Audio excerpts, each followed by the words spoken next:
বলো রেশন কাকে বলে? বর্জ্য পদার্থ যে প্রক্রিয়ায় বের হয়ে যায়, তাহলে রেশন মানে বর্জ্য বের হওয়ার প্রক্রিয়া। কিসের প্রক্রিয়া? বের হওয়ার প্রক্রিয়া। তাহলে বর্জ্য বের হওয়ার প্রক্রিয়াকে কি বলা হয়? রেশন বলে। এখন কথা হচ্ছে ঘাস ফড়িং এর রেশন যে ঘটবে, বর্জ্যটা যে বের হবে দেহের নির্দিষ্ট কোনো অঙ্গ দিয়ে বের হবে, যে অঙ্গ দিয়ে বের হবে সেই অঙ্গটাকে বলা হবে রেশন অঙ্গ। কি বলা হবে? রেশন অঙ্গ। আমাদের শরীরের রেশন অঙ্গটার নাম কি? আমাদের শরীরের রেশন অঙ্গটার নাম কিডনি বা বৃক্ক। এর বাইরে কি আমাদের আর কোনো রেশন অঙ্গ আছে? আছে। আমাদের ঘাম গ্রন্থি ঘাম বের করে দেয়। আমাদের এই যে ফুসফুস, নিঃশ্বাস প্রশ্বাসের সাথে আমাদের শরীর থেকে কার্বন মনোঅক্সাইড, অ্যামোনিয়া এগুলো বের হয়ে যায়, বর্জ্য পদার্থ বের হয়ে যায় না? আবার আমরা যে থুতু নিক্ষেপ করি ওটাতেও তো শরীর থেকে বর্জ্য পদার্থ বের হয়ে যাইতে পারে, যাইতে পারে না? যাইতে পারে। আবার আমরা যে মল ত্যাগ করি, মলের সাথে বর্জ্য পদার্থ, বিষাক্ত পদার্থ বের হয়ে যাইতে পারে না? এগুলো সবগুলাই রেশন অঙ্গ।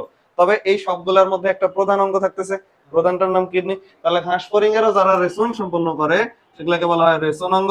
এখন ঘাস ফড়িং এর রেশন অঙ্গ গুলো আবার দুই রকমের, একটা হচ্ছে প্রধান রেশন অঙ্গ, আরেকটা সহকারী রেশন অঙ্গ অর্গান। বুঝছো? তাহলে প্রধান রেশন অর্গানের নাম কি? প্রধান রেশন অর্গানের নাম আমরা জানি, কিন্তু প্রধান রেশন অঙ্গ কি ঘাস ফড়িং এর? মালপিজিয়ান মালপিজিয়ান নালিকা। মালপিজিয়ান নালিকা। এখন সহকারী গুলার নাম কি তাহলে?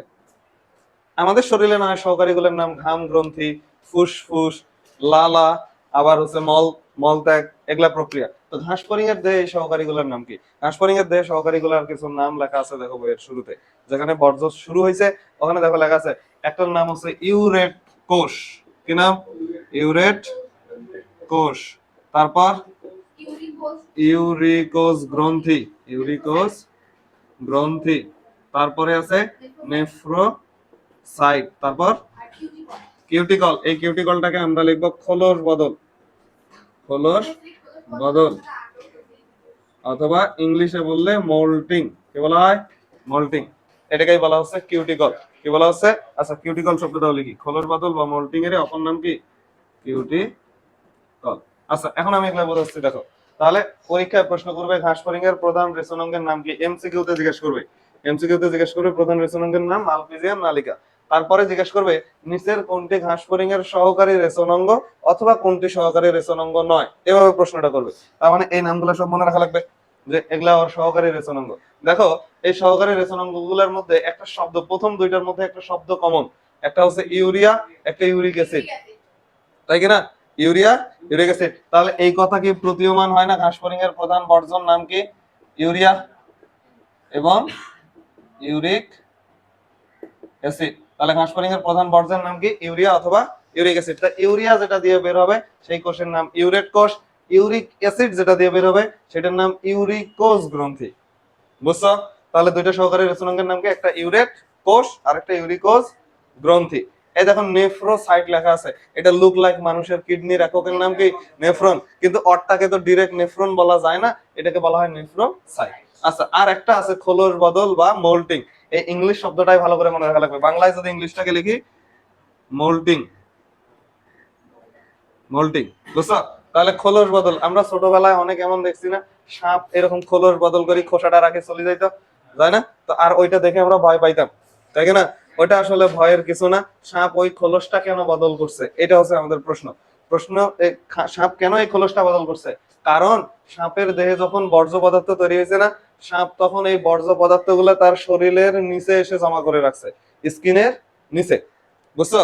ত্বকের নিচে জমা করে রাখে। এখন পুরা দেহের ত্বকের নিচে জমা করা শেষ, আর জমা করার জায়গা নাই। আর এগুলা তো বাইরে যখন আছে বর্জ্য পদার্থ গুলা স্কিনের নিচেই তো আছে। তো স্কিনের মধ্যে ঝামেলার সৃষ্টি করবে না, চুলকানির সৃষ্টি হবে। কিসের সৃষ্টি হবে? চুলকানির। তোমরা হয়তো জানবা যখন আমাদের কিডনিতে সমস্যা হয়। কিসের সমস্যা হয়? কিডনিতে। একটা রোগীর যদি কিডনি ঠিকঠাক মতো না কাজ করে, আমার ধরো কিডনি যদি ঠিকঠাক মতো কাজ না করে, আমার শরীর থেকে ইউরিয়া বের হইতে পারবে না। তো ইউরিয়া গুলো রক্তে থাকবে, আমার শরীরে স্কিনের নিচে যা জমা হবে ওই ইউরিয়া গুলা, তখন আমার চুলকানির সৃষ্টি হবে। ইউরিয়া শরীরে জমা থাকলে কিসের সৃষ্টি হয়? চুলকানি। তো সাপের শরীরে হয়তো চুলকানির সৃষ্টি হবে না, কিন্তু একটা অস্বস্তি লাগবে। তো তখন সে চিন্তা করে স্কিনের সারা স্কিনের নিচে যেহেতু এরকম হচ্ছে, স্কিনটাকেই চেঞ্জ করে ফেলি। বুঝেছ? কি করে ফেলে? স্কিনটাকেই চেঞ্জ করে ফেলে। তাতে হয়তো তার অনেক কষ্ট হয় স্কিনটা চেঞ্জ করতে, কিন্তু সে স্কিনটা চেঞ্জ করে। কেন চেঞ্জ করছে বলো তো? জাস্ট বর্জ্য পদার্থ গুলাকে অপসারণ করার জন্য। কি করার জন্য? অপসারণ। তাহলে এই খোলস বদল বা মোল্টিং কোন প্রক্রিয়া? বর্জ্য ত্যাগ করার প্রক্রিয়া। আর বর্জ্য ত্যাগ করার প্রক্রিয়াকে আমরা কি বলি? রেশন প্রক্রিয়া। তাহলে সাপের ওই যে যে খোসাটা রাখি গেছে সে, ওইটা ওর শরীরে থাকা বর্জ্য পদার্থ। বুঝছো? আমাদের ঘাস ফড়িং ও খোলস বদল করে। কি করে? খোলস বদল করে। আমি তোমাদেরকে গ্রুপে একটা ছবি দিব, দেখবা যে ঘাস ফড়িং এর খোলস বদলের চিত্রটা কত ইন্টারেস্টিং। হ্যাঁ, অনেক কষ্ট করে সে খোলস বদল করে। তাহলে পরীক্ষায় প্রশ্ন করবে খোলস বদল কোন প্রক্রিয়া? এটা রেশন প্রক্রিয়া। কি প্রক্রিয়া? রেশন প্রক্রিয়া। মোল্টিং কোন প্রক্রিয়া? রেশন প্রক্রিয়া। বুঝছো? মনে থাকে জানো, ঘাস ফড়িং ছোট বাচ্চা থেকে বড় বাচ্চা হইতে 5 বার মোল্টিং করে। কয়বার? 5 বার খোলস বদল করে। এটা পরে আবার আসবে, টেনশনের কিছু নেই। তাহলে এগুলো মনে থাকবে। এটা কিন্তু এমসিকিউ তে জিজ্ঞেস করবে। প্রধানটা তো জিজ্ঞেস করলে আমরা পারি, এটা জিজ্ঞেস করলে যেন আমরা পারি। এগুলো সম্পর্কে ডিটেইলস আবার শিখবো আমরা। এখন একটা ঘ নম্বর প্রশ্ন। ঘ নম্বর প্রশ্ন হচ্ছে এই মালপিজিয়ান নালিকার চিত্র অঙ্কন করে বর্ণনা করো। চিত্র কি? বর্ণনা। এটা একটা গ নম্বর প্রশ্ন। এটার অ্যান্সার এখন আমরা শিখবো। বুঝছো তোমরা সবাই? বুঝছো? আচ্ছা, তাহলে এখন আমি এগুলো মিশাই দিলাম। মিশাই দিয়ে মালপিজিয়ান নালিকাটা আঁকা শুরু করতেছি। তাহলে দেখো তো মালপিজিয়ান নালী সম্পর্কে আমরা কি কি জানি। এই কথাটা হচ্ছে ফ্যাক্ট। মালপিজিয়ান নালিকা যারা আজকে পড়ে আসো নাই, হ্যাঁ, যারা আজকে পড়ে আসো নাই তারা দেখো, তাদের জন্য এই কথাগুলা। ম্যাডাম কল দিছে নিশ্চয়ই। নাম্বার হৃদয় কল দিচ্ছে। ওটা ইম্পর্টেন্ট না, ম্যাডাম কল দিলে ইম্পর্টেন্ট। বুঝছো? হ্যাঁ, না, ম্যাডাম কল দিলে ইম্পর্টেন্ট। আর পৃথিবীর যাকে কল দিক, মা যদি কল দেয় ওটা ইম্পর্টেন্ট। আর এর বাইরে যদি কেউ কল দেয় ওটা অত বেশি ইম্পর্টেন্ট না। আগে কাজ শেষ হোক তারপর। ঠিক আছে? আচ্ছা, যারা পড়ে আসো নাই তাদের জন্য বলতেছি এখনকার কথাগুলো। যারা পড়ো নাই, কেন পড়ো নাই আমি জানি না, কোনো একটা ভ্যালিড হয়তো কারণ থাকতে পারে। আর যারা ভ্যালিড কোনো কারণ নাই, এমনি এমনি না পড়ে আসছো, তাদেরকে বলতেছি এই যে না পড়ে আসে, এই যে এখন আমি যখন পড়াবো মালপিজিয়ান নালিকা, অনেকগুলা কথা তো আমি আগের দিনের রেফারেন্স টানবো। এই যে মালপিজিয়ান নালিকার এই যে শুরুতে এই যে 3-4টা লাইন লিখবো, এগুলো আমাদের প্রিভিয়াস ক্লাস থেকে শিখে আসার কথা, বা তুমি জানো, আমি ধরে নিয়ে শেখাবো। তো তখন তো তুমি কম বুঝবা। বুঝছো? চান্স পাওয়া, দেখ, পৃথিবীতে চান্স পাওয়া কঠিন নয়। চান্স পাওয়া কঠিন নয়। তোদের ম্যাচে বড় ভাইরা আছে না? বড় বড় ভাইরা আছে। ওদের সাথে, ওরা যদিও বা তোদেরকে আসল কথাটা বলবে না, ওদের সাথে কথা বলে দেখিস, যেগুলো সেকেন্ড ইয়ারে আছে, মানে এবার পরীক্ষা দিবে 26-এ, ওরা রেগুলার পড়াশোনাটা করছে কিনা দেখবি। ম্যাক্সিমামেরই অ্যান্সার হচ্ছে রেগুলার পড়াশোনা করে। যারা চান্স পায় নাই ওকে ভালো করে ধরে জিজ্ঞেস করবি, ভাই সত্যি করে বলেন তো, এডমিশনের সময়টা বাদ দেন, আপনি কি একাডেমিকে থাকতে রেগুলার পড়তেন? মানে খুব পড়া না, প্রতিদিনের পড়াটা প্রতিদিন পড়তেন? দেখবি যে ম্যাক্সিমাম সত্য কথা যদি বলে থাকে, ম্যাক্সিমামের উত্তর কি হবে? না। বুঝছো? আমরা যখন চান্স পাই না তখন মেলা দোষ দেই, হ্যাঁ মেলা প্রতিযোগী এই সেই, আসলে অতগুলা না তো। রেগুলার পড়াশোনাটা করলেই হয়। কিন্তু যখন রেগুলার পড়াশোনাটা করবা না, আজকে করো নাই, আজকের পড়াটা জমি যাবে, কালকে 2 দিনের পড়াটা হয়ে গেল, কালকে আবার যখন পড়বা না, 3 দিনের পড়াটা তোমাকে একদিনে পড়তে হবে, 3 দিন, চতুর্থ দিনেও পড়ো নাই, তারপরে 4টা দিনের পড়া একসাথে হয়ে যাবে, এরকম এক সপ্তাহে পড়াটা জমি যাবে। একটা সময় পর এত বেশি পড়া হবে যে তোমার আর ওই এনার্জি থাকবে না যে থাক পরে পড়বো। কি পড়বো? পরে পড়বো। জাস্ট প্রেজেন্টটাকে কাজে লাগাও। পাস্টে যা হইছে হইছে। প্রেজেন্ট, প্রেজেন্ট মানে এই যে এখন আমি শুয়ে আছি, এখন শুয়ে আছি, আমি এখন বলতেছি 5 মিনিট পর উঠে পড়া শুরু করব, এই 5 মিনিটের ব্রেকটা দেওয়া যাবে না। শুয়ে আছি, এখন আমার মনে হয়েছে পড়া উচিত, এখনই স্টার্ট দিতে হবে। বুঝছো? এই 5 মিনিট পরে আমি উঠে পড়বো, তাহলে হবে না। হ্যাঁ, হয়তো বা তুমি 5 মিনিট পরে উঠতে পারো, কিন্তু আমার সাজেশন থাকবে ওই গ্যাপটা যেন না থাকে। ইনস্ট্যান্ট খালি লেগে থাকো জিনিসটার সাথে। হ্যাঁ, পড়তে মন চাচ্ছে না, বুঝি নাই আমি, লেখাটা বের করে একবার দেখো। হতে পারে এই দেখাটাই পরীক্ষার হলে মনে করতে পারে। বুঝছো?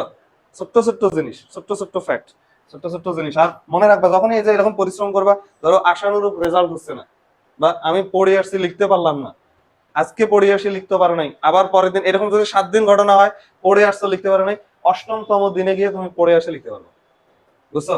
এই জড়তাটা কাটতে হবে না, তুমি যে লিখতে পারো না, তোমার যে মনে থাকে না, এই জড়তাটা কাটার জন্য তো একটু টাইম দিতে হবে। টাইম দিতে হবে না? টাইম দিতে হবে কিন্তু। আর পরিশ্রম করবা আর চিন্তা করবা, মানে এটাই তো আল্লাহ তাআলা কোরআনে বলছে না যে আমি ততক্ষণ পর্যন্ত তার ভাগ্য পরিবর্তন করি না যতক্ষণ পর্যন্ত না সে নিজে চেষ্টা করে। বুঝছো? চেষ্টা করতে হবে। তুমি পরিশ্রম করবে, আর দিন শেষে পরিশ্রমীরা কখনোই বিফলে যাবে না। পরিশ্রম কখনো বিফলে যাবে না। হ্যাঁ, আমার সাথে একটা মেয়ে পড়তো, ওই যে আমাদের শুক্রিয়াটিরই, কারমাইকেলে ও থার্ড হইতো, কিন্তু ও কোনোভাবে মেডিকেলটা মিস করে গেছে, মেডিকেলটাতে ওর হয়নি, তা আবার শুনলাম। হ্যাঁ, মেডিকেল হয় নাই, কিন্তু ও পরিশ্রম করতো, অস্বাভাবিক রকমের পরিশ্রম করতো। আমি ইন্টারমিডিয়েটে থাকতে ওদেরকে দেখে ভাবতাম এরা কেমনে পড়ে আর আমি কেমনে পড়ি। যদিও কোভিড এর সময়টাতে আমি অনেকটা পড়াশোনায় আগাইছি, তারপরে যখন ওর হলো না, পরিশ্রম করছে অনেক, পরে যখন হলো না, পরে সে ঢাকা বিশ্ববিদ্যালয়ে মাইক্রোবায়োলজিতে চান্স পেয়েছে।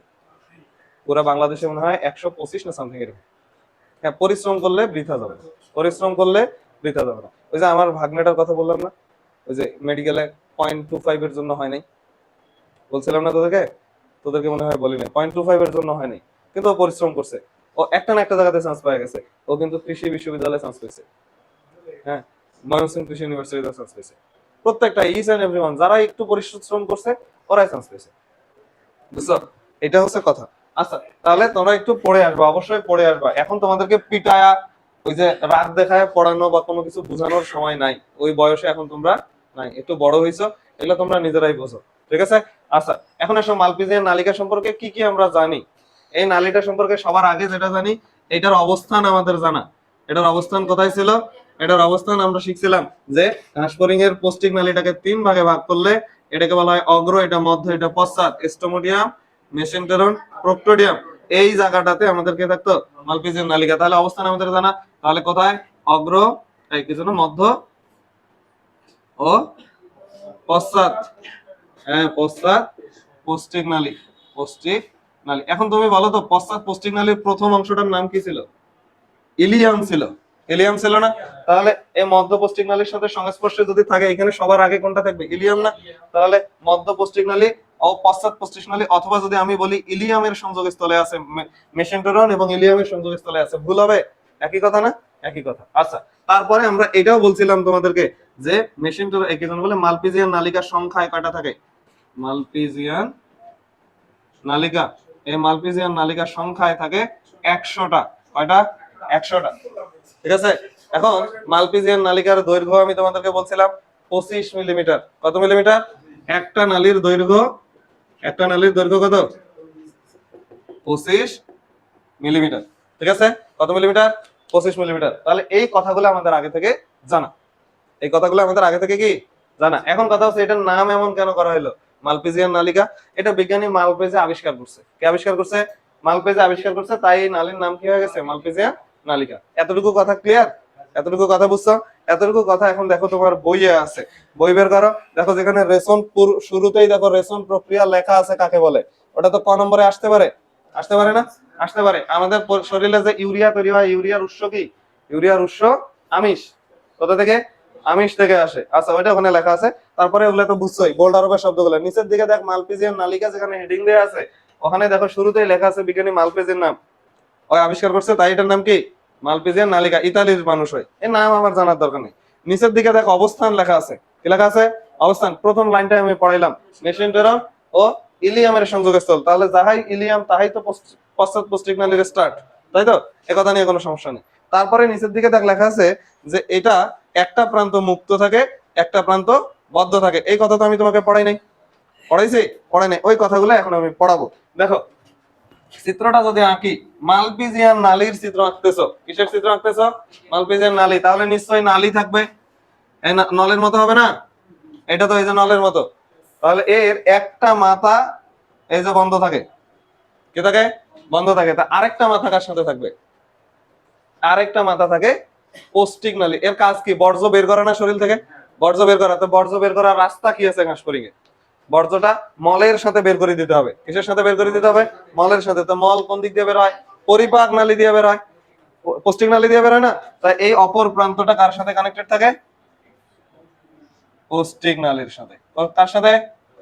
পৌষ্টিক নালী। মনে থাকবে? মনে থাকবে? বুঝে গেছো? তাই তো সে অবস্থান করতেছিল কোথায়? ওই যে অগ্র মেসেন্টেরন, প্রক্টোডিয়াম, ওগুলা পৌষ্টিক নালীর অংশ না? নয় কিনা? পৌষ্টিক নালীর অংশ। তাহলে এইটা হচ্ছে এমন দেখতে, মালপিজিয়ান নালিকার চিত্রটা হবে এমন। আরো অনেকগুলো কথা লিখতে হবে, সেটা আমি বুঝাচ্ছি। তাহলে এই দিক দিয়ে বর্জ্যটা বের হয়ে যাবে, তাই তো? বর্জ্যটা বের হবে এদিকে, তাই ওর সাথে কি যুক্ত আছে? পৌষ্টিক নালী। এটাই পরীক্ষা এমসিকিউতে জিজ্ঞেস করবে। মালপিজিয়ান নালিকার উন্মুক্ত অংশ, এটা উন্মুক্ত প্রান্ত না? উন্মুক্ত প্রান্তটা কিসের সাথে কানেক্টেড থাকে? তোমার মনে রাখা লাগবে, বর্জ্য বের করবে, অর্থাৎ প্রসাব করার মতো জিনিস নাই যে মল দিয়ে না যায় প্রসাবের সাথে বের হয়ে যাবে, সে তো প্রসাব করে না, বুঝে গেছো? তাহলে তার বর্জ্য কোন দিক দিয়ে বের হবে? পৌষ্টিক নালী দিয়ে। তাহলে এই যে এই পাশে মুক্ত প্রান্তটা থাকলো, মুক্ত প্রান্তটা কোথায় থাকবে? তো মুক্ত প্রান্তটা কোথায় থাকা উচিত? বর্জ্য যেখানে আছে সেখানে। এখন কথা হচ্ছে ঘাসফড়িং এর বর্জ্যটা আছে কোথায়? বর্জ্য থাকে কোথায়? তোমার আমার শরীরে বর্জ্য আছে কোথায়? পাকস্থলীতে আছে। আমাদের রক্তে বর্জ্যগুলো ঘুরে বেড়াচ্ছে। কোথায় ঘুরে বেড়াচ্ছে? রক্তে। এই রক্তটা বর্জ্যযুক্ত রক্ত কিডনির যায় ঢোকে, কিডনি ছাকি বর্জ্যগুলোকে আলাদা করে দেয় আর রক্তগুলোকে দেহে পাঠিয়ে দেয়। এরকমই তো কাহিনী। তো বর্জ্য থাকে কোথায়? রক্তে। তো ঘাস ফড়িং এর রক্তে নিশ্চয়ই বর্জ্য আছে। কারণ ঘাস ফড়িং এর রক্ত আবার থাকে কোথায়? হিমোসিলে। কোথায়? হিমোসিলে। তাহলে আরেকটা প্রান্ত যে বর্জ্য টানি নিয়ে আসি এই পৌষ্টিক নালী দিয়ে বের করে দিবে, সেই আরেকটা প্রান্তকে চুবানো থাকা লাগবে কোথায়? হিমোসিলের মধ্যে। কিসের মধ্যে? হিমোসিল। তাহলে এই যে অংশটা, এই অংশটার নাম হচ্ছে হিমোসিল। বুঝাইতে পারছি? এই যে এগুলো তরল। এই চিত্রটা একদিকে বেশি চাপি গেছে, কিছু করার নেই, এমনই ভাব। বুঝছো কি? বুঝাইতে পারছি? আমি বুঝছো? আচ্ছা আবার বলতেছি। তাহলে ঘাস ফড়িং এর মালপিজিয়ান নালিকাতে দুইটা প্রান্ত থাকে। নালীতে কয়টা প্রান্ত থাকবে? একটা নালী হলে এপাশে একটা প্রান্ত, এপাশে একটা প্রান্ত না? একটা প্রান্ত বদ্ধ থাকে, আরেকটা প্রান্ত কি খোলা থাকে। তো খোলা প্রান্তটা কার সাথে যুক্ত হয়? খোলা প্রান্তটা মল বের করে দিবে, বর্জ্য বের করে দিবে। তো কিসের সাহায্যে বের করে দেয়? মলের সাহায্যে বের করে। তাই ওটা কার সাথে কানেক্টেড? পশ্চিম নালী। কথা ক্লিয়ার? এখন বদ্ধ প্রান্তটা কোথায় থাকবে? বদ্ধ প্রান্তটায় তো বর্জ্যগুলো টানি নিয়ে আসে এসে বের করবে। তো এরা সেই জায়গায় থাকবে যে জায়গায় বর্জ্য আছে। তো বর্জ্য কোথায় থাকে? আমি তোমাদেরকে বুঝাইলাম, বর্জ্য অলওয়েজ রক্তে থাকে। কোথায় থাকে? রক্তে। এখন ঘাস ফড়িং এর দেহে রক্ত কোথায় থাকে? হিমোসিলের মধ্যে থাকে। তাহলে এটা হিমোসিলের মধ্যে চুবানো থাকে পুরা সাইনাসটাই। হ্যাঁ, পুরা সাইনাসটাতে জড়িয়ে থাকে। বুঝছো? হ্যাঁ, এখন এটা যদি বদ্ধ হয়, বুঝলাম সব কথা আপনার। এটা তো বদ্ধ, চতুর্দিক থেকে বদ্ধ। এটাই ধরো আমার বর্জ্য আছে, বর্জ্য মানেই তো কার্বন ডাই অক্সাইড। এখানে আমার বর্জ্য আছে, এই বর্জ্যটা মানে লিটারালি কোথায় যাওয়া উচিত? এই বর্জ্যটাকে আমার এখানে ঢুকতে হবে, এই দিক দিয়ে ঢুকে এই দিক দিয়ে আসতে হবে, তারপর এই দিক দিয়ে পায়ুপথ দিয়ে কি বাইরে বের হওয়া লাগবে। তো এই যে এখান থেকে যে এখানে ঢুকবে, মাঝখানে তো এই পর্দাটা পড়ে যাবে, পর্দাটা পড়ে যাবে না? এই পর্দাটা অনেক পাতলা থাকে, ফলে এখানে ব্যাপন প্রক্রিয়ায় গ্যাসীয় আদান প্রদান সম্ভব। হ্যাঁ, বৈষম্যবদ্ধ পর্দা থাকে। বুঝে গেছো? হ্যাঁ বুঝছো? এটা ব্যাপন প্রক্রিয়া এখানে প্রবেশ করে। বুঝতে পারছি? আচ্ছা, সেই কি কি প্রবেশ করবে সেটা আমি বুঝাচ্ছি। তোমরা কি এতটুকু কথা বুঝছো যে বদ্ধ প্রান্তটা কোথায় থাকে? হিমোসিলে ঢুকানো থাকে। কোথায় লুকানো থাকে? হিমোসিলে। বুঝছো? তোদের বইয়ে হিমোলিম্ফ লেখা আছে, দেখ বইয়ের চিত্রটা, দেখ বইয়ের চিত্রটা এখন বুঝবি সুন্দর। ওই যে দেখ, একটা নীল কালার আর একটা সবুজ কালারের দণ্ড লেখা আছে, মানে খ্রিস্টানদের টি এর মতো, এরকম না? খ্রিস্টানদের টি এর মতো, তাই তো? তাহলে এই যে এটা প্রান্তটা পৌষ্টিক নালী, দেখো এখানে হেডিং এ লেখা আছে পৌষ্টিক নালী, পাইছো? আর নিচের দিকে এটা এটা হিমোসিল নালীকে ওরা কি লিখছে? হিমোলিম্ফ। এবং আশেপাশে কোনো তরল দেখে নেই, বুঝছো? এইটা ওই বইয়ের চিত্রটার সীমাবদ্ধতা, এটা হচ্ছে যে একটা হিমোসিলে আছে, এটা বোঝা যায় না ওইখানে। ডিরেক্ট খালি ছোট করে লিখে রাখছে কি হিমোলিম্ফ। কিন্তু তুমি যদি না বুঝো হিমোলিম্ফটা কি, কেন এখানে থাকা লাগতেছে, এই কষ্টটা না বুঝলে তুমি আর বুঝবে না। আমরা চিত্র আঁকার সময় এই হিমোসিল পুরোটা আঁকবো এখানে, ঠিক আছে? না, আবার কেন তুমি মাথা দেখাবা? আমি খালি হিমোসিল দেখাবো, গোল করে দেবো। হ্যাঁ, গোল দিলেই হবে। বুঝছো? বুঝছো? এখন এই নালীটার দুইটা অংশ আছে। কয়টা অংশ? দুইটা। এগুলো বিষয় দিই। এটাকে দুই ভাগে ভাগ করা হয়। এটা কাছাকাছি না, নিকটবর্তী, আর এটা কি দূরবর্তী। তাহলে এটাকে দুই ভাগে ভাগ করা আছে, দেখ তোদের বইয়ে। একটাকে বলছে প্রক্সিমাল, গোড়ার দিকের অংশ, আর একটাকে বলছে কি প্রান্তীয় অংশ। আচ্ছা, আমি এটাকে এখানে লিখলাম, এটা প্রান্তীয় অংশ, প্রান্তীয় অংশ। আর এটা কোথাকার দিকে? গোড়ার দিকের অংশ। তাহলে একটা প্রান্তীয় আর একটা কি গোড়ার দিকের। এখন এই গোড়ার দিকের অংশটা আর প্রান্তীয় অংশটার মধ্যে কি হয়? দেখো, প্রান্তীয় অংশটা দিয়ে বর্জ্য পদার্থ শোষণ হয়। কি হয়? শোষণ। এখন কি কি বর্জ্য আছে ওর শরীরে? একটা তো বললাম কার্বন ডাই অক্সাইড, ব্যাপন প্রক্রিয়া এটা ঢুকবে। আর কি আছে কইলাম না? ইউরিয়া। ইউরিয়া ওদের দেহের প্রধান বর্জ্য। তো ইউরিয়াটা তো কারোর সাথে বাইন্ড করে থাকবে। সেটা কার সাথে বাইন্ড করে থাকে? পটাশিয়াম ইউরিয়ার সাথে। পটাশিয়াম আর ইউরিয়া যদি বাইন্ড করে, ওটার নাম কি হয়ে যাবে? Potassium urate. তাহলে এখানে প্রবেশ করবে কে? Potassium urate. শেষ। এখন এলাকে নিয়ে ওরা ভিতরের দিকে যাচ্ছিল, সাথে পানিও প্রবেশ করে। কিন্তু কি প্রবেশ করে? পানি। আচ্ছা, এলাকে নিয়ে শোষণ করে এদিকে যখন যাচ্ছিল, গোড়ার কাছাকাছি যাওয়ার পর চিন্তা করলো বেশি করে যে যে পানিগুলা বের করে নিয়ে যাচ্ছি, হিমোসিলে পানি কমে যাবে না আল্লাহ রক্তে? আমাদের মূত্র 125 মিলি তৈরি হয়, পরে আবার শোষণ হয় না? শোষণ হয় কিনা? তো এদেরও তো হবে, গোড়ার দিকে আসলে পানিটা আবার বের করে দেয়। এটাকে বলা হয় ক্ষরণ। কি বলা হয়? ক্ষরণ। আর কি বের করে দিবে? ইউরিয়া নিয়ে নিয়ে নিছে না? ইউরিয়ার পরিবর্তে এখানে সোডিয়ামকে ছাড়তে হবে। কাকে ছাড়তে হবে? সোডিয়ামকে। দেখো কাকে ত্যাগ করছে? Potassium bicarbonate. আচ্ছা, পটাশিয়াম বাইকার্বনেটকে ছেড়ে দিছে। Potassium bicarbonate. পটাশিয়ামটাকে তো নিয়ে বের করে দিয়ে দেওয়া যাবে না, বুঝছো? পটাশিয়াম একটা আয়ন না? একটা গুরুত্বপূর্ণ আয়ন। বায়োলজিতে পটাশিয়ামের আধিক্য, পটাশিয়াম কমে গেলে মেলা সমস্যা দেখা যায়, হার্ট রেটে পার্থক্য চলে আসবে, বুঝছো? আচ্ছা, তাহলে এটাই এখানে প্রবেশ করে, বের হয়ে যায়, বুঝছো? এই এতটুকু চিত্র আঁকতে হবে, তখন পারবে না? আবার বলতেছি, সামারি করতেছি, দেখ তাহলে আমাদের মালপেজিয়ান নালিকা যখন আমরা আঁকবো, নালিকা মানে এরকম একটা টিউব আঁকবো লম্বালম্বি। আঁকে আমি চিন্তা করবো একটা প্রান্ত বন্ধ থাকে, ওইটা কোন দিকে চুবানো থাকে, ওটা চুবানো থাকবে হিমোসিল বা রক্তের মধ্যে চুবানো থাকবে, আর আরেকটা প্রান্ত পোস্টিং নালীর সাথে কানেক্টেড থাকবে। আমার মালপেজিয়ান নালিকার যে দুইটা অংশ, বাইরের দিকে এটাকে বলা হয় প্রান্তীয়, আর এটাকে বলা হয় গোড়ার দিকের অংশ। প্রান্তীয় অংশটাতে কার্বন ডাই অক্সাইডটা ব্যাপন প্রক্রিয়ায় প্রবেশ করবে, ইউরিয়া গুলাও প্রবেশ করবে, তবে ইউরিয়া কি হিসেবে প্রবেশ করবে? পটাশিয়ামের সাথে বন্ধন গঠন করে, তাহলে পটাশিয়াম ইউরেট হিসেবে প্রবেশ করবে। নিয়ে এদিকে যাচ্ছিল, হঠাৎ মনে হলো অতিরিক্ত পানি যদি শোষণ করে ফেলা হয়, তাহলে তো হিমোসিলের পরিমাণ কমে যাবে, হৃৎপিণ্ডের সমস্যা হবে। তখন আবার পানি, যত এক্সট্রা পানি যেগুলো গেছিল ওগুলো ক্ষরণ হয় গোড়ার দিকে, ওই নালিতেই ক্ষরণ হয়। আর হচ্ছে হলো পটাশিয়ামটাকেও তো, ওর তো কোনো দরকার নাই, পটাশিয়াম তো আমার শরীরের রেশন না, ওকে যে আমি বের করতেছি তো ওটা তো ক্ষতিকর। তো তখন আবার পটাশিয়ামকে বাইকার্বনের সাথে বের করে দেয়, এর সাথে বের করে দেয়, পটাশিয়াম বাইকার্বনেট রূপে বের করে দেয়, আর বাকি বর্জ্যগুলাকে সেই দিক দিয়ে নিয়ে এসে এই দিক দিয়ে বের করে দেয়। পরীক্ষা যখন আসবে, মালপিজিয়ান নালিকার চিত্র অঙ্কন করো অথবা গঠন বর্ণনা করো, তখন আমরা এই চিত্রটা দিব। আর যদি বলে রেশন, এই দুই টাইপের প্রশ্ন হবে কিন্তু।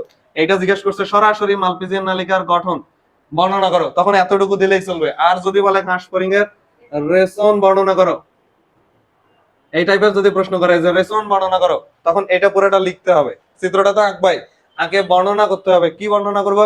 এই যে কবা প্রান্তীয় অংশে কি হয়, প্রান্তীয় অংশে urate, potassium urate, carbon die oxide এবং পানি ব্যাপন প্রক্রিয়ায় শোষিত হয়। তারপর কি হয় আমি এগুলো লিখে দিচ্ছি, এখানে লিখতেছি, দেখ পটাশিয়াম ইউরেট, তারপরে কার্বন ডাই অক্সাইড, আর কি, ও পানি কোথায় শোষিত হয়? প্রান্তীয় রেশন নালীতে শোষিত হয়। আচ্ছা, শোষিত হইলো, তারপর কি হয়? অ্যারো দিয়ে লিখবো আমরা। শোষিত হওয়ার পর কি হলো? গোড়ার দিকের প্রান্তীয় নালিকাতে কি হয়?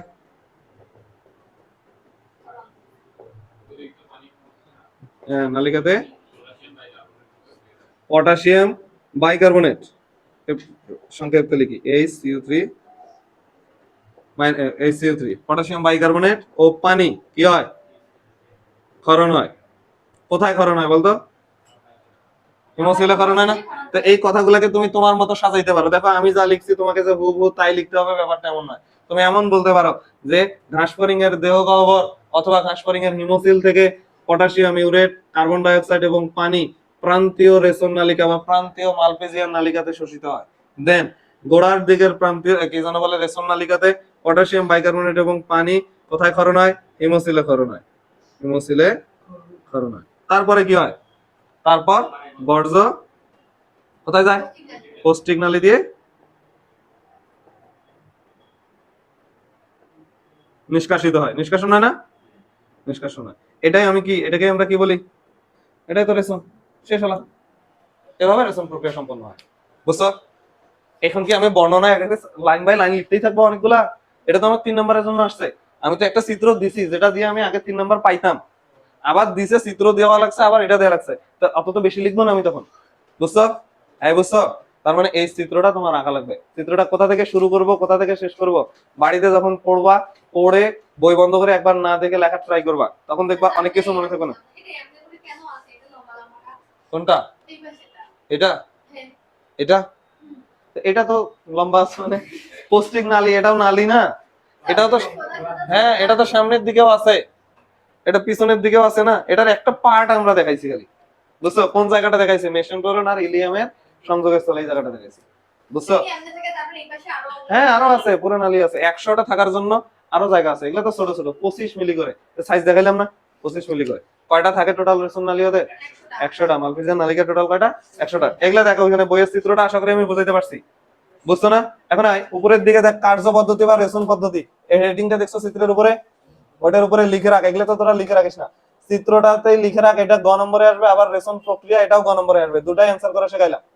এখানে যা লেখা আছে না যে কথাগুলো, এগুলো আমি যে আরো দিয়ে লিখে দিছিলাম, বুঝছো? হ্যাঁ বুঝে আছো? আচ্ছা এখন আসো পিছনের দিকে দেখ, চিত্রের নিচের দিকে কিছু আনুষঙ্গিক গ্রন্থের নাম লেখা আছে, লেখা আছে না? 1 নম্বরে ওই নামগুলো লেখা আছে কিনা? লেখা আছে, দেখ। ইউরেট কোষের কাজ কি? ইউরেট কোষের কাজ, ওটা একটা কোষ, তাহলে ওর কাজ কি হবে? কোষ সঞ্চয় করা। কি সঞ্চয় করা? কোষ সঞ্চয় করা। তো ইউরেট কোষের কাজ কোন কোষ সঞ্চয় করা? চর্বি কোষ সঞ্চয় করা। কি করা? চর্বি কোষ সঞ্চয়। এইভাবে প্রশ্নগুলো করবে, দেখাচ্ছি।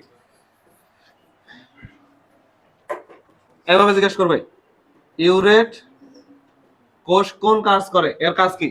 এটা কোষ না, এর কাজ হচ্ছে চর্বি কোষ সঞ্চয়। বুঝছো? এখন যদি বলে ইউরিক কোষ গ্রন্থি, ইউরিক কোষ গ্রন্থি, এটাতে তুমি কি চর্বি কোষ দেখাবা? না। কেন দেখাবো না? কারণ কোষের কাজ কোষ সঞ্চয় করা। ঠিক আছে? এই চর্বি কোষের আরেকটা নাম আছে, এডিপোজ সেল। কি বলা হয়? এডিপোজ। কি যেন একটা লেখা আছে দেখ, fat body. Fat body, fat মানেই তো চর্বি, এটা তো বুঝিস। এটার ইংলিশ কি? Fat body. হ্যাঁ, ফ্যাট মানে বডি। ফ্যাট বডি সঞ্চয় করা কার কাজ? ইউরেট কোষ। এখন ইউরিক কোষ গ্রন্থির কাজ কি? দেখো ইউরিক কোষ গ্রন্থির কাজ লেখা আছে। ইউরিক কোষ গ্রন্থির কাজ কি? ইউরিক অ্যাসিড সঞ্চয় করা। কি সঞ্চয় করা? Uric acid. এই যে দেখ নিচের দিকে লেখা আছে, ইউরিক অ্যাসিড রূপে জমা করবে। কি রূপে জমা করবে? Uric acid. এটা দেখেই তো বোঝা যাচ্ছে, এগুলো বোঝাচ্ছি দেখ। ইউরিক, এটা থেকে এমসিকিউ আসবে, বুঝছো? হ্যাঁ, তোদের এগুলো ভুল হবে আমি জানি। দেখ, যখনই পরীক্ষায় জিজ্ঞেস করবে ইউরেট কোষের কাজ কি, তোমার মাথায় এই কোষ পড়েই তুমি মাথায় রাখবা। এটা যেহেতু কোষ, সে যা সঞ্চয় করবে সেটাও কোষ। চর্বি কোষ। কি কোষ? চর্বি কোষ। চর্বিকে ইংলিশে ফ্যাট বডি বলে। শেষ। এখন আসো, ইউরিকোজ গ্রন্থি কি করে? হ্যাঁ হ্যাঁ, আমি জানি মনে হবে। ইউরিকোজ গ্রন্থি কি করবে? দেখ, ইউরিকোজ, ইউরি মানে এই যে ইউ, মিলতেছে? এই দেখ র, এই দেখ র, এই দেখ ক আছে, কস। মেলাইতে পারবে না? পারবে তো? আর এখন যদি তোমাকে জিজ্ঞেস করে এইটা সঞ্চয় করা কার কাজ, এটা প্রশ্ন দিয়ে, এটা ক নম্বর অপশন, এটা খ নম্বর অপশন, এটা দেখে তুমি কনফিউজ হবে আমি জানি। তো যখন বলছে ইউরিক অ্যাসিড সঞ্চয় করা কার কাজ, তুমি এই শব্দগুলো ধুম ধুম ধরে এটা মিলাবা কোনটার সাথে মিলতেছে, সেটাই আনসার। ঠিক আছে? বুঝছো? বুঝছো? এটা কি মুখস্থ? দেখে দেখে আনসার করা। বুঝছো? আচ্ছা, এখন আই নিচের দিকে। নিচের দিকে আছে নেফ্রোসাইট। কি লেখা আছে? নেফ্রোসাইট। গ নম্বর অপশন, নেফ্রোসাইট। নেফ্রোসাইটের কাজ কি হবে? এই নেফ্রোসাইটের কাজ কি হবে? হ্যাঁ, নেফ্রনের যা কাজ সেটা কাজ করবে, ওগুলো ওখানে লেখা আছে দেখ। এরা কি করবে? নিষ্কাশন করবে। নেফ্রনের কাজ নিষ্কাশন করতে না, ইউরিন তৈরি করতে না, ইউরিন নিষ্কাশন করবে এরা। নিষ্কাশন, যদিও এদের ইউরিন থাকে না, এরা নিষ্কাশনের সাথে জড়িত। আর সবার শেষেরটা আমি তোদেরকে বুঝাইছি, কিউটিকল বা মোল্টিন বা খোলস বদল, ওখানে লেখা আছে, কিন্তু না লেখা থাকলে নিচে লিখে রাখো।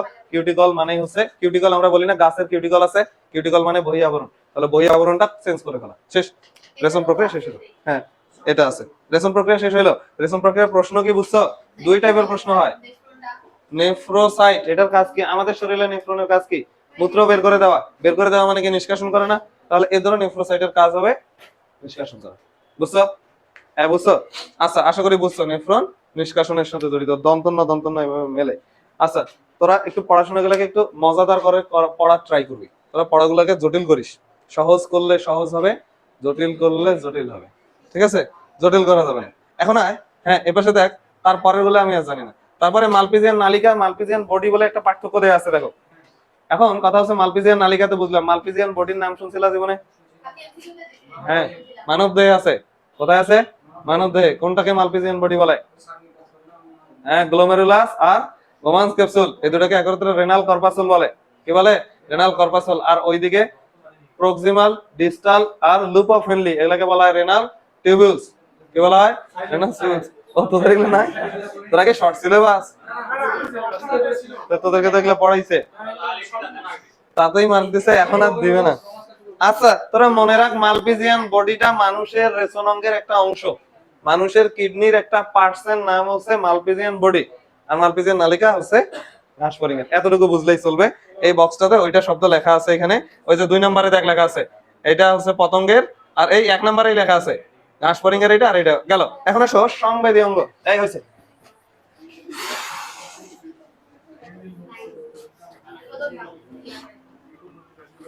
আচ্ছা, এখন আসো, এখন দেখো, এই নতুন একটা টপিকে যাচ্ছি। লেসন শেষ হইলো, এখন আসো সংবেদী অঙ্গ। হ্যাঁ, শেষ হয়েছে এটা। সংবেদী অঙ্গ। এখন কথা হচ্ছে, সংবেদী অঙ্গ মানে কি? তোমাদেরকে আমি পড়াইছিলাম, সংবেদন, মোটর, এগুলো পড়াইছিলাম না? ওই যে হাইড্রা পড়ানোর সময় পড়ছি, আমরা হাইড্রাতেই পড়ছি সংবেদী অঙ্গ। সংবেদী মানে কি? সংবেদী মানে উদ্দীপনা হাত পা থেকে ব্রেনে যাওয়া, এটাকে আমরা সংবেদী বলি। আর মোটর কোনটাকে বলি? ব্রেন থেকে অঙ্গ প্রত্যঙ্গে গেছে, এটাকে আমরা কি বলি? মোটর। তোদেরকে পড়াইছিলাম না হাইড্রা পড়ানোর সময়, সংবেদীটা পড়াইছিলাম তো, সংবেদীর অপোজিট যেটা এটাকে বলা হয় মোটর। কি বলা হয়? মোটর। তোরা পড়ছিস না সেন্সরি মোটর, ম হ্যাঁ সংবেদী স্নায়ু, হ্যাঁ মোটর স্নায়ু আছে, হ্যাঁ মোটর নিউরন পড়াইতো তোদেরকে এক সময়। হ্যাঁ আচ্ছা, সংবেদী তো বুঝিস তোরা, এতটুকু তো বুঝছিস। সংবেদী মানে কি, যে যারা উদ্দীপনা কোথা থেকে কোথায় নিয়ে যায়, পরিবেশ থেকে বাইরে থেকে ব্রেনে নিয়ে যায়, এটাকে কি বলা হয়? সংবেদী। এখন ঘাস ফড়িং এর দেহে এরকম কিছু সংবেদী অঙ্গ আছে। কি কি সংবেদী অঙ্গ আছে দেখ, এগুলা এমসিকিউ এর জন্য। প্রথমে দেখ লেখা আছে স্পর্শ ইন্দ্রিয়। কি লেখা আছে? স্পর্শ ইন্দ্রিয়। তার মানে ঘাস ফড়িং স্পর্শের অনুভূতি, কোনো কিছু টাচ করলে ওইটা ব্রেনে নিয়ে যায় কেটা? তাহলে ঘাস ফড়িং এর স্পর্শ অনুভূতি নিয়ে যায় রোম ও ব্রিসল। কি? রোম ও ব্রিসল। এইটা ওদের কি অনুভূতি নিয়ে যায়? টাচ। কোন অনুভূতি? টাচ। কোনো কিছুতে যদি স্পর্শ করে তাদের এই অনুভূতি ব্রেনে নিয়ে যায় কে? ব্রিসল এবং রোম। রোম পড়াইছিলাম না, ওই যে পাল্প গুলাকেই তো রোম বলে। রোম বলে না? ওখানে শরীরে রোম আছে। আর পায়ে, এখন কথা হচ্ছে ব্রিসল জিনিসটা কি, এটা তো আমরা শুনি নাই। ব্রিসল জিনিসটা আর পায়ে থাকে। হ্যাঁ, ওই দাঁতের ওই তোদের ব্রাশেও থাকে।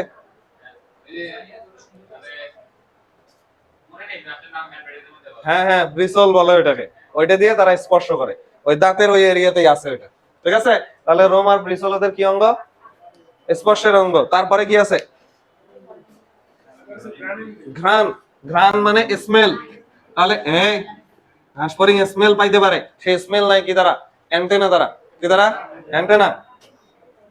এলে এলে এমসিকিউ তে আসবে কিন্তু। হ্যাঁ, তাহলে স্মেল পায় সে কি দ্বারা? অ্যান্টেনা। অ্যান্টেনাকে বাংলায় বলে শুঙ্গ। কি বলা হয়? শুঙ্গ। হ্যাঁ, নাক থাকবে না, শুঙ্গ বা এই টাইপের শব্দ থাকবে। শুঙ্গ বানানটা লিখতে পারিনি আমি। ওই যে শুকে দেখি না, এই অ্যান্টেনার বাংলা শুঙ্গ কেন? শুকে দেখা হয় কোনো কিছু, আমরা নাকে নিয়ে শুকে দেখি না, এটার গন্ধ কেমন দেখি কিনা, তাই এটাকে বলা হচ্ছে শুঙ্গ। এটা শুকে দেখতে মানে স্মেল নিতে সহায়তা করে। গেল, আর কিছু লাগবে না। হ্যাঁ, এটা অ্যান্টেনা দিয়ে হাঁটে জীবনে দেখছো না? আচ্ছা, তারপরে স্বাদেন্দ্রিয়। স্বাদ, টেস্ট। সে সে টেস্ট করে কি দ্বারা? এটা দিয়ে করে না কিছু। আচ্ছা, টেস্ট পাই কি দ্বারা? ঘাস করি। আমরা পড়ছিলাম না মুখভঙ্গ পড়ার সময়, ম্যাক্সিলারি পাল্প, লেবিয়াল পাল্প। তাহলে এই পাল্প গুলা দিয়ে ওখানে নাম লেখা আছে, জাস্ট এই শব্দটা খালি লাগবে। ওই লাইন যতগুলো পুরো প্যারাটা থেকে এই শব্দটা লাগবে শুধু। তাহলে ওরা স্বাদ পাই কি দ্বারা? ম্যাক্সিলারি পাল্প এবং লেবিয়াল পাল্প দ্বারা। ঠিক আছে, আমি এম আর এল লিখলাম, পুরোটা লেখার এনার্জি নাই। ম্যাক্সিলারি পাল্প আর একটা কি? Labial palp. এখন পরের প্রশ্ন হচ্ছে এরা শোনে কিভাবে? Hair, hearing. তোমরা কিন্তু জানো হিয়ারিং কোথায় থাকে ওদের? প্রথম উদরীয় খণ্ডকে থাকে। নাম কি ওইটা? টিম্পেনাম বা শ্রবণথলি অথবা টিম্পেনিক মেমব্রেন। টিম্পেনিক পর্দা না? তাহলে এদের শ্রবণথলি আছে বা টিম্পেনাম। টিম্পেনাম দিয়ে এরা শোনে। আর কি আছে শেষে? লাস্ট ওয়ান, তাপের অনুভূতি সে কিভাবে পায়? তাপেন্দ্রিয় আছে একটা, তাই তো? তাহলে হিট তারা কি দিয়ে পায়? হিটের অনুভূতিটা কি দিয়ে পায়? দেখো, হিটের অনুভূতিটা সে পায় পা দ্বারা। কি দ্বারা? পা। কোনো কিছুতে যখন গরম না ঠান্ডা, এটা আগে তো ল্যান্ড করে বোঝা লাগবে না? না, অ্যান্টেনা দিয়ে না। অ্যান্টেনা দিয়ে একটাই কাজ, সে শুধু এই যে ঘ্রাণ নেয়, ঘ্রাণ, স্মেল। বুঝছো? এখন এখন দেখ, এখন হচ্ছে একটু মনোযোগ দাও না, এটাই শব্দগুলোতেই আছে উত্তরগুলা। আমি জানি তোরা এগুলো পারবি না, পরীক্ষায় যখন আসবে না, ধর এই এই কয়েকটা শব্দ এটা লেখা আছে, কয়টার মধ্যেই আসবে। কিন্তু যখন আসবে তুমি আর পারবা না, কারণ তোমার কাছে সবগুলো একই কাজ মনে হইতে পারে। হ্যাঁ, এইটা হয়তো প্যাঁচ লাগবে না, হিয়ারিং, এটাতে প্যাঁচ লাগবে না, কিন্তু তোমার মনে হইতে পারে পাল দিয়ে সে স্বাদের বাইরে ওই যে কি যেন বলে, হিট, তারপরে স্মেল, এগুলাও নিতে পারে। তোমার এটাতেই প্যাঁচ লাগবে যে অ্যান্টেনার কাজ কি, এটাই তুমি বলতে পারবে না। তোমার মনে হইতে পারে একবার বলবা হিটের অনুভূতি নাই, ওই যে বলতেইছে যে হিটের অনুভূতি নাই না। হ্যাঁ, তাহলে স্মেলের অনুভূতি নাই সে। কিসের স্মেল? গন্ধ কেমন? কিসের অনুভূতি নাই? গন্ধ। এই যে এখন আমি কথা চেঞ্জ করতেছি তো, দেখ হিটের অনুভূতি কিভাবে নাই? হিট, কোনো কিছু গরম না ঠান্ডা, আগে তো এটা নামা লাগবে, নামতে হবে না? তাহলে পা দিয়ে দিতে হবে। তাহলে পা দিয়ে যেটা নেয় সেটাকে বলা হয় প্যাড। পায়ে ক্রিকেট খেলায় কি পড়ে? প্যাড পরে না? একটা বড় ওই যে ক্রিকেট খেলোয়াড় গুলো যেগুলো পায়ে পড়ে যাতে বল না লাগে, ওটাকে কি বলা হয়? প্যাড বলে। কি বলে? প্যাড। তাহলে এটাকে বলা হয় প্লান্টুলি প্যাড। প্লান্টুলি প্যাড। এটা কোথায় থাকে? পায়ে থাকে। বুঝছো? তাহলে হিট অনুভূতি সে পা দিয়ে নেয়, নাম কি? প্লান্টুলি প্যাড। মনে থাকবে? আরেকবার বলতেছি, বলে শেষ। সেটা হচ্ছে তাদের হেয়ারিং অনুভূতি, শ্রবণ অনুভূতি ছাড়া কোনটা দিয়ে পায়? শ্রবণ অনুভূতি তারা পায় টিম্পেনাম দ্বারা। কি দ্বারা? টিম্পেনাম। তারা স্বাদের অনুভূতি পায় পাল দ্বারা। কি দ্বারা? পাল্প, ম্যাক্সিলারি পাল্প এবং লেবিয়াল পাল্প। ঘ্রাণের অনুভূতি পায়, যেন ঘ্রাণ অনুভূতি তারা কি দিয়ে নেয়? ঘ্রাণ মানে সুখে দেওয়া, সুখে দেখা, শুঙ্গ দিয়ে নেয়, শুঙ্গ মানে অ্যান্টেনা দিয়ে নেয়। টাচ অনুভূতি, টাচ, ব্রিসল অথবা রোম। আর হচ্ছে হিটের অনুভূতি, প্লান্টলি প্যাড, এটা এমসিকিউতে আসে। প্লান্টলি প্যাড দ্বারা কিসের অনুভূতি নেয়? কোনটা? হ্যাঁ, অ্যান্টেনার কিছু অংশ, ওইটা কিছু অংশ বাদ, এই একটাই প্লান্টলি প্যাড। আচ্ছা, নেক্সট দিনে আমরা ওই যে রেটিনাটা পড়ে দর্শন কৌশল এটা পড়লেই তো শেষ। নেক্সট দিনে আমরা শেষ করবো ইনশাআল্লাহ। নেক্সট দিন মানে শুক্রবার। আচ্ছা, ভালো কথা।